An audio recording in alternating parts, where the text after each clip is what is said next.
சதுர்த்தி ஒவ்வொரு வருடமும் ஆவணி மாதத்தில் வரும் வளர்பிறை சதுர்த்தி திதியில கொண்டாடப்படுகிறது. விநாயகர் கஜமுகாசுரன் என்ற அசுரனை சம்ஹாரம் செஞ்சதால விநாயகர் சதுர்த்தி கொண்டாடப்படுறதா விநாயகர் புராணம் சொல்லுது. ஆவணி மாத வளர்பிறை சதுர்த்தி விநாயகரோட பிறந்த நாளாகவும் இருக்கு. யானை முகமும் தலையில் இரு கொம்புகளும் உடைய கஜமுகாசுரன் என்ற அசுரகுல குருவாகிய சுக்ராச்சாரியரின் ஆலோசனைப்படி சிவபெருமானின் திருநாமமான ஓம் நமச்சிவாயா என்ற 5 எழுத்து மந்திரத்தை சொல்லிக் கொண்டே பல ஆண்டுகள் கடுமையான தவத்தை மேற்கொண்டான். அவனது தவத்தை மெச்சிய சிவபெருமான் அவன் முன்பு தோன்றி என்ன வர வேண்டும் என்று கேட்டார். அதற்கு கஜமுகாசுரன், எந்த ஆயுதத்தாலும் எனக்கு மரணம் நேரிடக்கூடாது. வஞ்சக எதிரிகளின் சூழ்ச்சியால் எனக்கு மரணம் நேரிட்டாலும் எனக்கு இன்னொரு பிறவி கிடைக்கக்கூடாது என்று வரம் கேட்டார். வரம் பெற்ற அசுரன் சும்மா இருப்பானா? மதகவாபுரம் என்ற நகரத்தை உண்டாக்கி அரசனாக ஆட்சி செய்தான். தேவர்களையும் முனிவர்களையும் கொடுமைப்படுத்தினான். தேவர்கள் அனைவரும் தன் முன்னால் நின்று தினமும் 3 வேளைகள் 1008 முறை தோப்புக்கரணம் போட வேண்டும் என்று கட்டளையிட்டார். அவர்கள் தோப்புக்கரணம் போட்டு அயர்ந்து விழுந்தார்கள். அதை பார்த்து அசுரன் அகங்காரத்தோடு சிரித்தான். ஒரு நாள் பார்வதி தேவி குளிக்க போறாங்க. அப்போது அங்கே வாலிக்காவலர்கள் யாருமே இல்லை.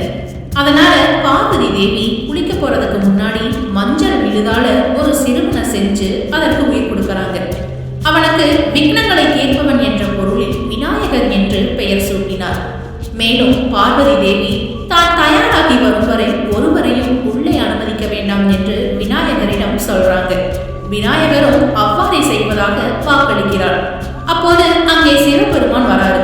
விநாயகர் சிவபெருமான உள்ளே செல்ல அனுமதிக்கவில்லை.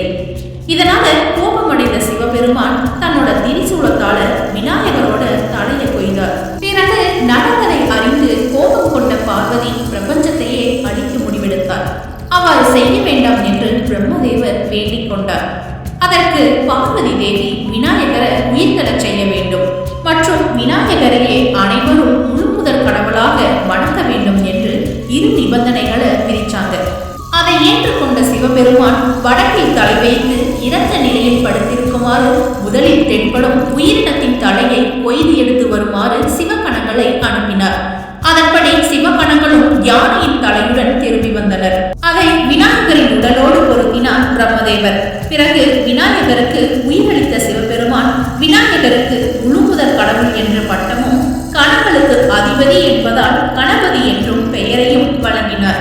ஒரு நாள் கஜமுகாசுரனின் கொடுமைகளை பொறுக்க முடியாம தேவர்கள் பிள்ளையாரை வணங்கி தம்மை காக்குமாறு வேண்டினார்கள்.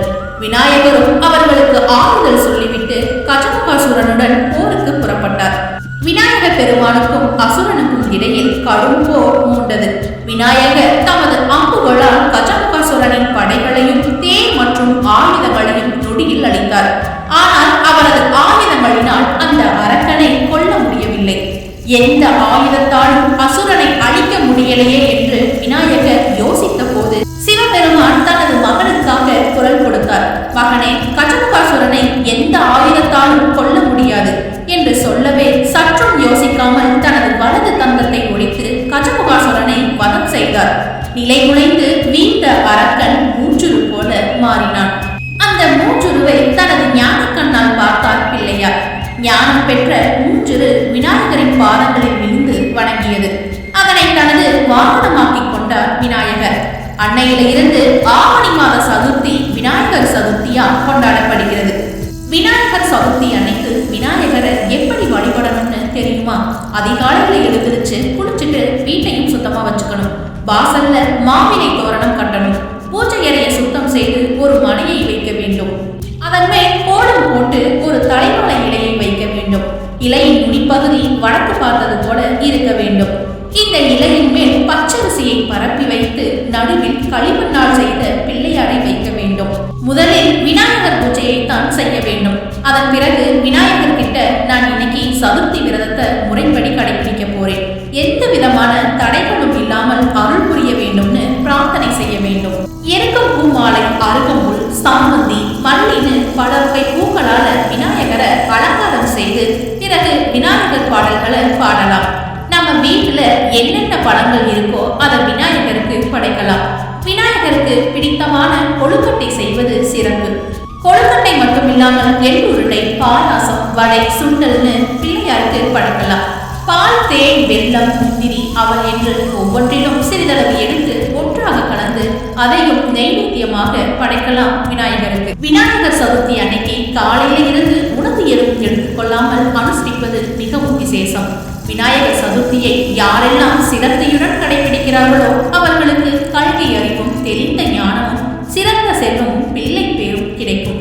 துன்பங்கள் விலகி இன்பமும் பெறுவார்கள். காரிய அனுகூலம் உண்டாகும். இடையூறு விலகும்.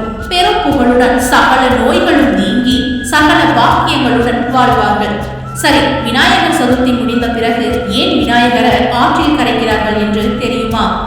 ஆடிப்பெருக்குல வெள்ளம் வந்து ஆற்றில் உள்ள மணல்களை எல்லாம் அடிச்சுட்டு போயிடும். அதனால அங்கே நீர் நிலத்துல இறங்காமல் ஓடி போய் கடலை அடையும்.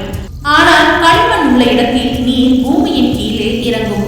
அதனால் விநாயகர் சதுர்த்தி அன்று சிலைகளை களிமண்ணால் செய்து ஆற்றில் கரைக்கச் செய்தார்கள். ஈரக்களிமண் சீக்கிரம் கரைந்து நீரின் வேகத்தோடு சென்றுவிடும். சற்று காய்ந்த களிமண் அதே இடத்தில் படிந்துவிடும்.